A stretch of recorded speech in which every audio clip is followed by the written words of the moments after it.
Hey guys! One of the videos I wanted to make in the new year was a video about my favourite pagan books, I suppose you could say, or well, they're not all specifically pagan. So I suppose the books that have been most influential for me so far in developing my spirituality. If you've watched my videos up till now, you probably know that my spirituality, my spiritual path, it's fairly self-made. It's definitely inspired by pagan paths, by Wicca, and by quite a lot of different things. And definitely there have been some particular books that have been way more influential than others. But it has been largely a self-made path. So reading widely and being inspired by what I read is really quite important, and has been quite important in the development of my spirituality. So I've picked out 5 books that are particularly important to me. I was initially going to do 3, but then I kind of just didn't want to leave the last 2 out. So the first one, as you might guess if you've watched many of my videos yet, is Pagain Cosmology by Glenys Livingstone. Now, I don't actually have a physical copy of this book. I've been meaning to buy one, and then I keep, I haven't made an Amazon order in quite a while because I've been trying to stop myself from buying new books until I've read all of the ones that I currently have. What I do have is a printout because this book is offered free online, basically. So what I did was I printed it out and put it in a folder, and as you can see, there is a lot of, oh, you probably can't see that at all actually. You'll have to take my word for it. I've scribbled in the margins, I've made lots of notes and underlined, and yeah, I quite liked actually not having a physical copy of the book and printing it out instead, because I was able to sort of go in there with a pen and yeah, really like mess it up a bit, which I probably wouldn't do with a physical book. Now, this book is, the first section of it is kind of more theoretical, it's more theological and sociological, but it's very, very interesting. It's the kind of thing that it mightn't be your kind of thing if you're not used to reading academic writing. The writing itself is very good, it's very easy to read, and I think that somebody who isn't used to academic writing would certainly be able to engage with it and would be able to follow it. I don't think it's particularly obtuse or anything, but it is quite academic, but I absolutely love that about this. I mean, I'm an English major, as you say in the States. Well, we kind of said it in our university as well, because I did two subjects. I did English and music, but I majored in English. So I absolutely love all that kind of thing. I love all that kind of talking about literary criticism and critical theory and that kind of thing. So yeah, the first part of the book is basically, it's quite feministic in perspective, or in focus. And the first part of the book talks about the archetype of the mother quite a lot, and the divine feminine, and ritual and all that kind of good stuff. The role of metaphor, a functional cosmology and metaphor. So she talks about a kind of cosmology and our understanding of the cosmos. She has quite a naturalistic perspective. She definitely has a naturalistic perspective, and this was kind of the first thing I read, really. I'd come across a couple of naturalistic pagans here and there, but this was really the first thing I read that I read the first couple of chapters and was like, wow, that is exactly what I feel, that is exactly what I believe and what I experience in my spirituality. So it was really very, very exciting for me to read this book, because yeah, for the very first time I was reading somebody else's words and not only completely resonating with them, but having brand new ideas that I hadn't really had before. It really opened up possibilities for me in terms of using metaphor and just going down that route of doing pagan ritual and not having to feel like, because I'm naturalistic, that I can't really do that, because I don't literally believe in, a great goddess the way that some other people do, that I can't revere her or do ritual for her. So this was a real eye-opener for me and really liberating. I was extremely excited. I think this was, I read this in kind of early summer of 2012. So it kind of kick-started everything for me. It took a while to kind of sink in. I'd already been thinking about my spirituality for quite a while, and I had done a couple of rituals, but it wasn't until I really read this and it sank in over the next couple of months that I actually started doing ritual, because I didn't start doing ritual regularly and I didn't really get kind of really comfortable with my ritual shape and everything until the following September after I'd read this book. So yeah, it did take a while to kick in. I was busy getting back together with my boyfriend and stuff like that as well. So I was having a very busy summer, very transformational summer altogether.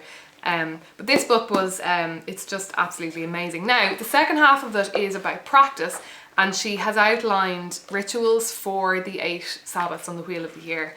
And I really love this material. I've used a lot of the poetry in it, because it just, again, it fits very well for a naturalist. There is a lot of talking about what's actually, you know, physically happening on Earth, and a lot of reminders that what we're celebrating is what's happening on Earth, and Earth in relation to the sun and that kind of thing. But at the same time, for me, I felt that she adheres to a very, I think she learned under, I don't know if it was Starhawk herself or somebody who had learned from Starhawk, but I think it was Starhawk herself. So her ritual outline is quite similar to that, and I'm going to get to Starhawk now in a second.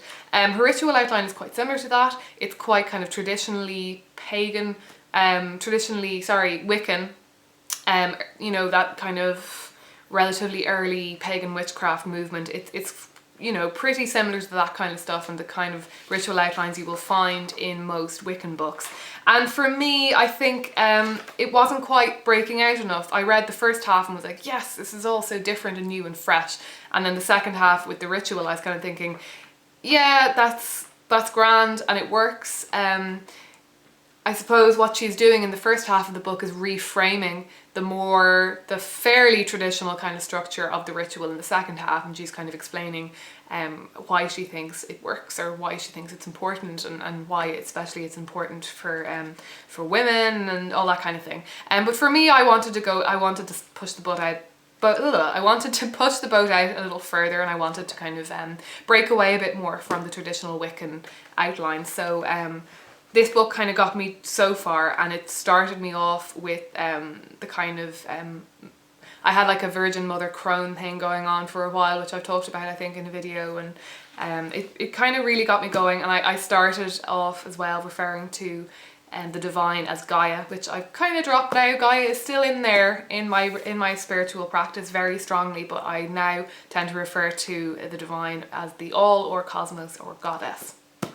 But this book was absolutely transformational, and if you're only going to pick up one of these books that I mention, this is the one to go for. Like I say, it's available freely online. She does sell it as well on Amazon, and one of these days, and I feel really bad for not supporting her so far and buying it, because she has been so influential for me. So one of these days I will genuinely go out and buy that, probably the next time that I'm buying books off Amazon.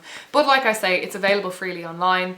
I think her latest website is, I want to say, pagaincosmology.com. Her website used to be pagain.org, but I think the new one, if you go to pagain.org, it is actually archived on the internet, so you can still see it there, but she does still have it up on pagaincosmology.com, so I'll link that below. So that's the first book. The second book I'm going to talk about is actually Starhawk and the Spiral Dance. Now this is something that is maybe going a little bit further away from my own beliefs and my own take on things, but I found this book to just be really, really inspiring in that it was the first kind of, she doesn't use, well, does she use the word Wiccan? I don't think she does. Okay, it's been a while since I read this, so forgive me if I'm not, I'm pretty sure she doesn't use the word Wicca. But this is the first sort of book of that ilk that I read, and could really get an awful lot out of what she was saying about the divine and goddess and ritual and that kind of thing. There is a lot more depth to it than some of, you know, the more standard texts that you might pick up. Obviously this is a very, very famous text, and it's one of the kind of basic ones that people will know about and most people will read, and I definitely suggest that you read it. Now, in terms of practical advice, or, you know, things that I've taken from it practically, that not so much. You know, like there's chapters on the Sabbats and creating sacred space and magic and trance and that kind of stuff, and all of that is to some extent relevant for me. But I think more than anything, it's her rhetoric, it's her poetry, the way she talks about her spirituality, the way she talks about the divine. That's what really flicks my switch most with this book. And I just sort of read through it, not so much as an exercise in learning how to do ritual or how to be a pagan, but more as just a sort of an inspirational text. And it was really, really inspirational. I absolutely loved it. One of the things I found interesting about it was that I was coming to this as somebody who had pretty much decided that I was going to look at the divine as female. My main conception of the divine is as goddess rather than as a male figure. I really love the archetype of the mother. That just really works for me. And I know there's this big thing, a lot of Wiccans, you know, there was Dianic Wicca, and a lot of Wiccans can say, oh no, it needs to be balanced, and it's kind of almost like it's almost like a political thing, I feel, that people feel like, oh, you know, it seems like if you're going all the way over to it just being female, then it's just as bad as the patriarchy. You know, we don't want a matriarchy, we want it to be balanced. Obviously that's what I want in my day-to-day life. Obviously I don't hate men, and you know, but in terms of my spirituality, I just find that the goddess image, it's very all-encompassing, and I don't really need one of each.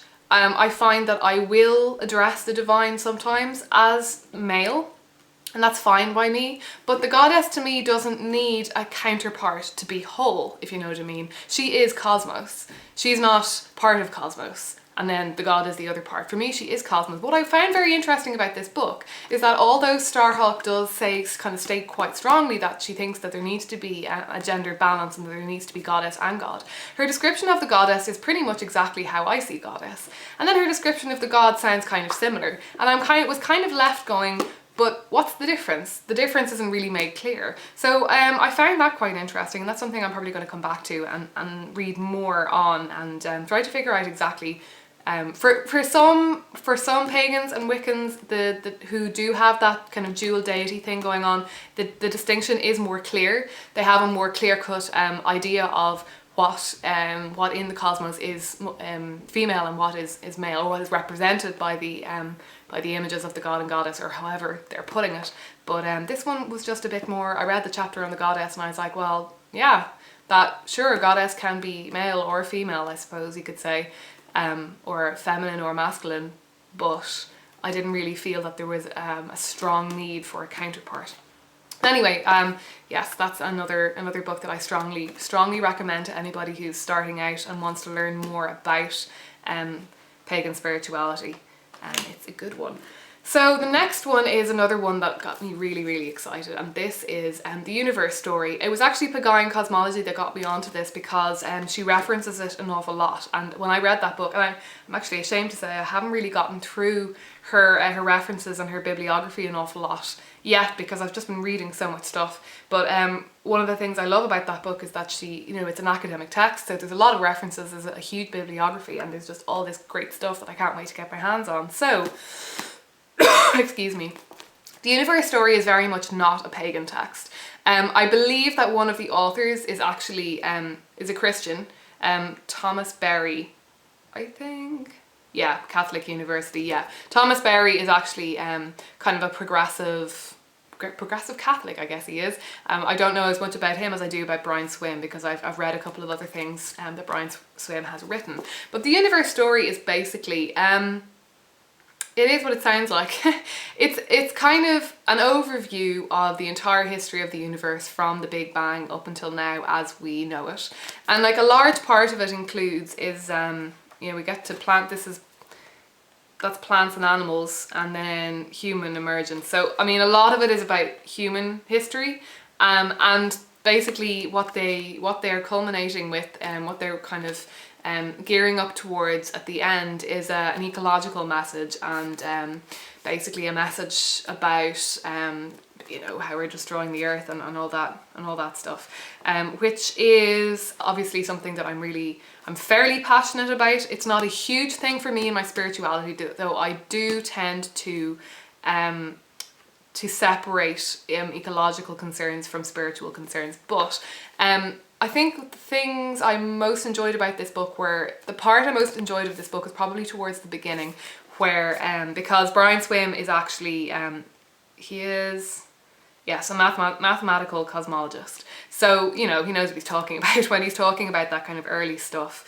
Now, there are definitely bits of this book that I read and I know that things that they're saying are actually a bit contested, and it's not hugely referenced, but the whole point of it is really that it's easily readable. I feel like what they're doing here is they're creating a story. They're not necessarily trying to lay out the exact truth or what all the arguments are for such and such a thing, because you know, we know we're not that clear on exactly how the universe, especially how it came about, how life came about and all that kind of thing. So rather than sort of wading around in the very confusing depths of cosmology, they kind of chose a way to present it and to make it relatively simple for the reader to follow, and I really like that about it, because I learned an awful lot from this. I have read other scientific texts and stuff like that on cosmology. I'm very interested in all that kind of stuff, but this one just kind of laid it out very clearly and concisely, and I really liked that. And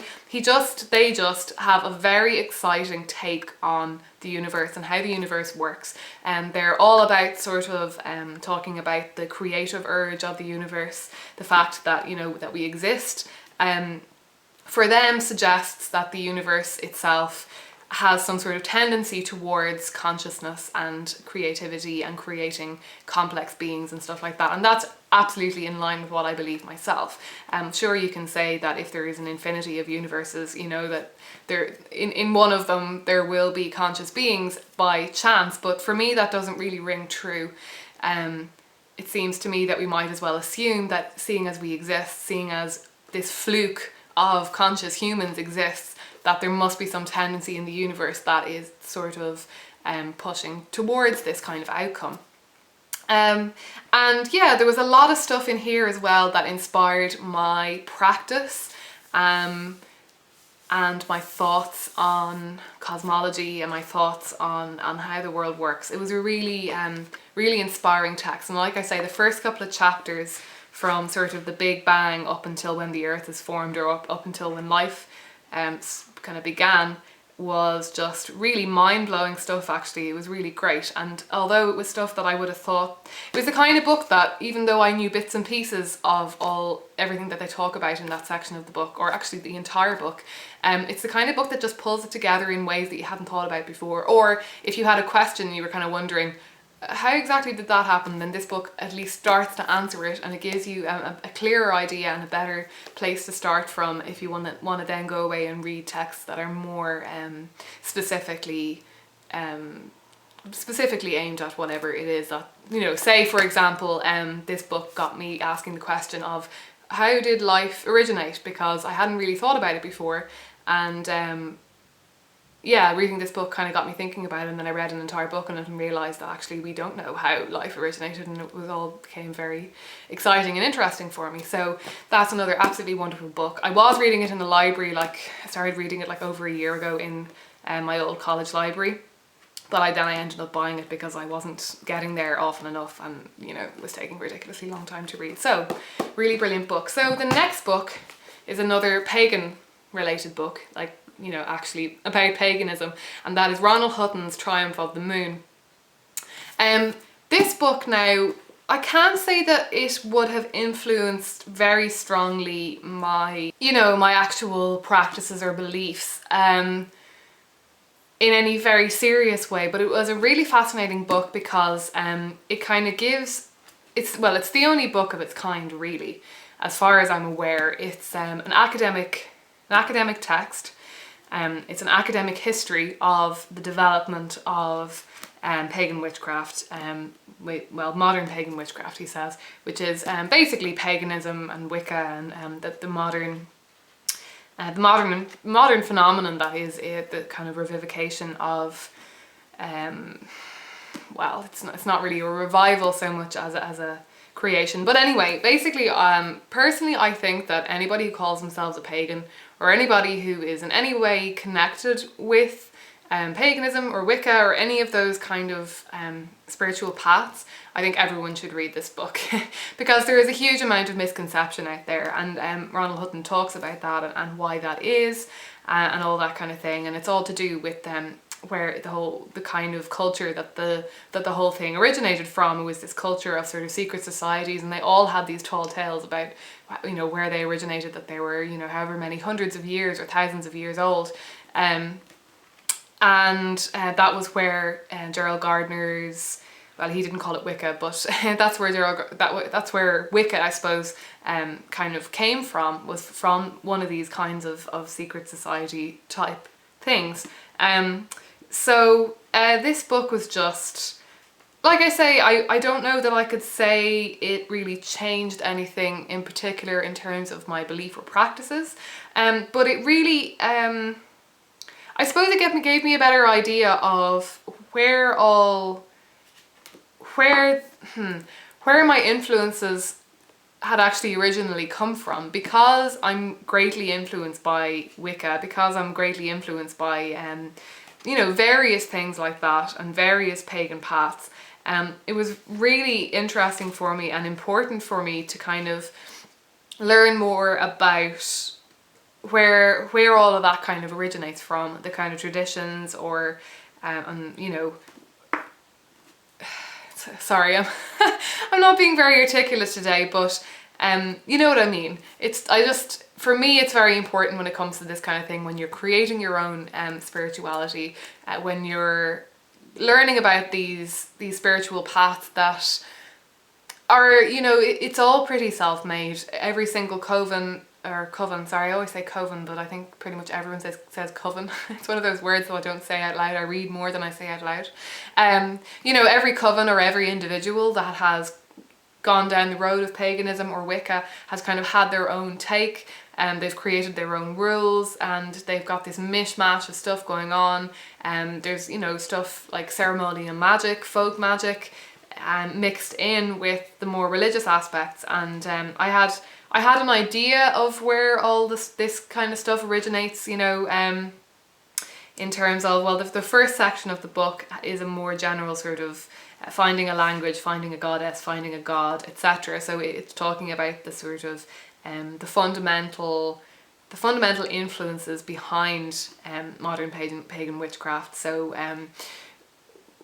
influences from literature, how it came about in the culture, what was happening in the culture of the time in Britain, in particular for it to arise, and then what was happening in the culture in America when it went over to the States and became big over there, and then talking about high magic, low magic, and, you know, where it's actually drawing from, as opposed to where people generally think it is drawing from, and that kind of thing. And then the second half is about specific people, so the history of specific people who were really influential. So obviously Gerald Gardner and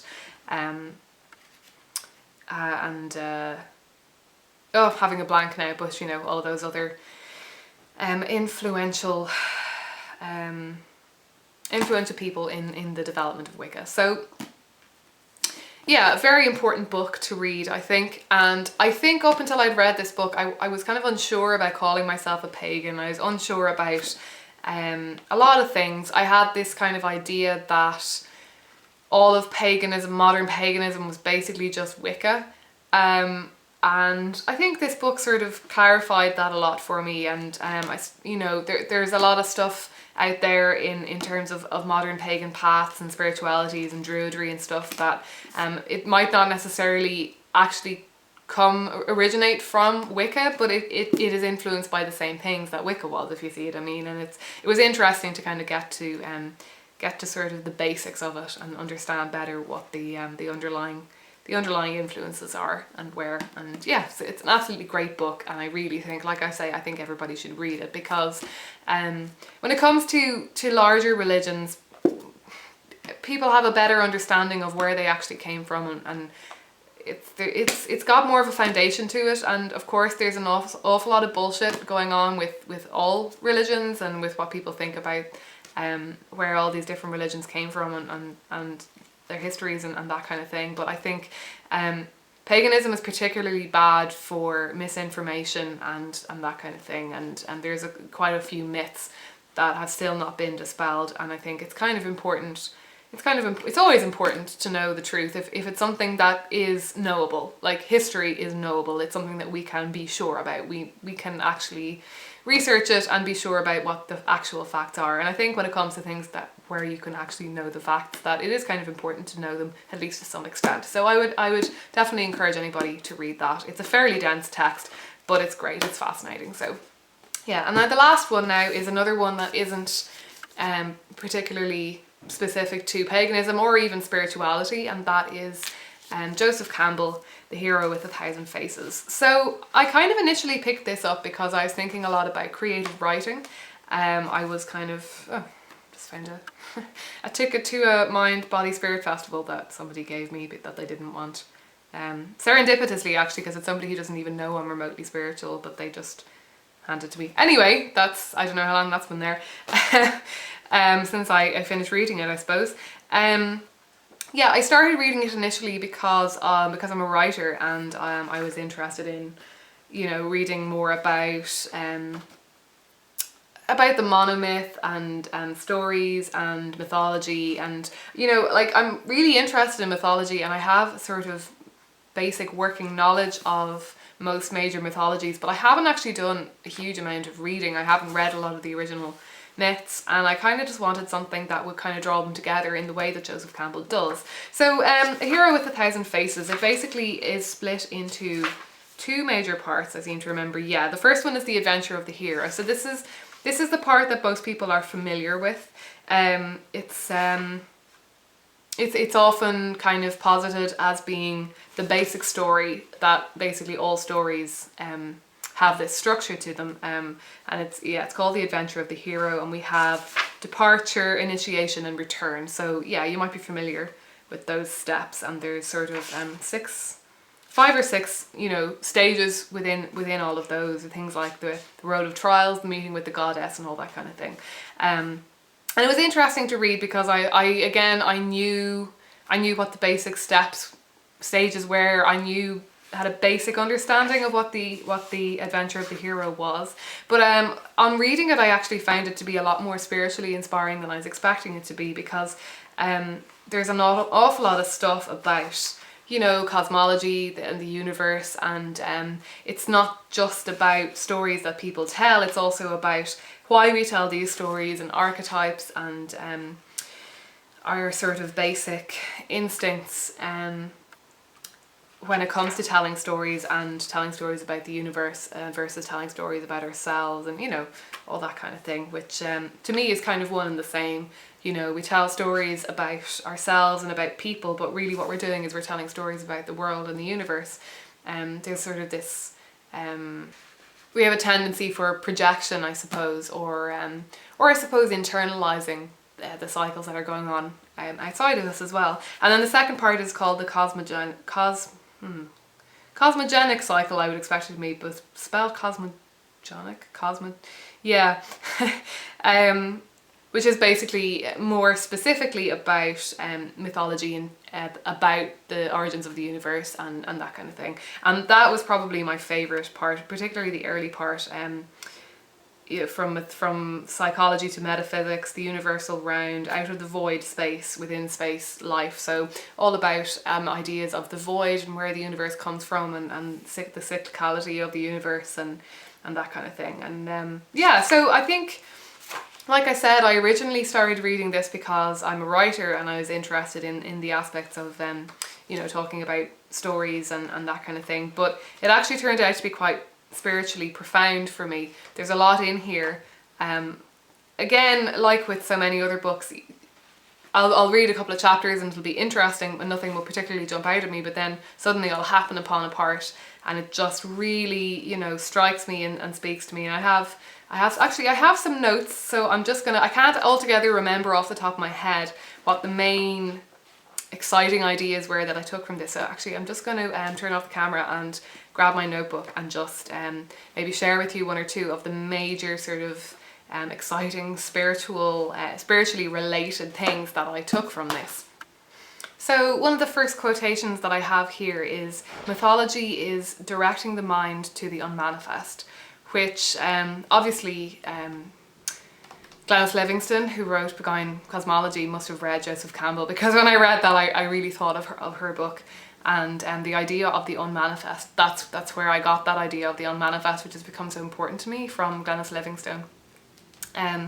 And I love that idea. That really got me thinking about ritual and the mythology attached to ritual, and the sort of you know, using spirituality or ritual to kind of create a mythology for yourself, or a story for yourself, and in that way to direct the mind to the unmanifest, to the mystery of unbeing, from which existence comes, and that kind of thing. He wrote quite a bit about time, space, silence, that kind of thing, and breaking of formlessness into form, that kind of thing. And the basic principle of all mythology is that is this of the beginning in the end. So the idea of the beginning and the end being completely intertwined, that from the end comes the beginning, and that that the two are completely necessary for each other. And that all kind of tied in very nicely with ideas that I'd been having about creation and destruction, and that kind of balance that the universe needs to hold in order to continue to move forward, to be creative, to be ultimately creative. In order to be ultimately creative, the universe seems to need to have this balance between creativity and destruction. And then another quote I liked a lot was, this is a slightly longer one, mythology in this sense is tragic in its view. And I think there it was talking about, I'll just keep reading and it'll probably become clear, but you know the way I know myself why I started where I did, but it might not make much sense to you. But anyway, mythology in this sense is tragic in its view, but in the sense that it places our true being not in the forms that shatter, but in the imperishable out of which they again immediately bubble forth. Mythology is eminently untragical. Indeed, wherever the mythological mood prevails, tragedy is impossible. A quality rather of dreams prevails. True being, meanwhile, is not in the shapes, but in the dreams. And that really ties in with the idea of archetypes, with the archetypes being sort of the unmanifest. I'm going to have to wrap it up there because my card is basically completely full. But I hope that was interesting, guys. I hope I've given you an overview that is useful, and that gives you an idea of what kind of books have been really useful for me and inspiring for me, and I might give you an idea of one or two things that you might want to read yourself. Sorry if this video has been a bit fragmented and highly edited. My battery was basically completely gone on my camera when I started recording, and I had to keep stopping and charging my battery, putting it back in, starting again, and I keep looking over there in the mirror behind my camera because I'm trying to make sure that the battery hasn't run out and the camera has stopped rolling. So sorry about that. Hopefully next time I'll be a bit more on top of things and won't be constantly looking over there, and yeah. So I hope you enjoyed, guys. Talk to you again soon.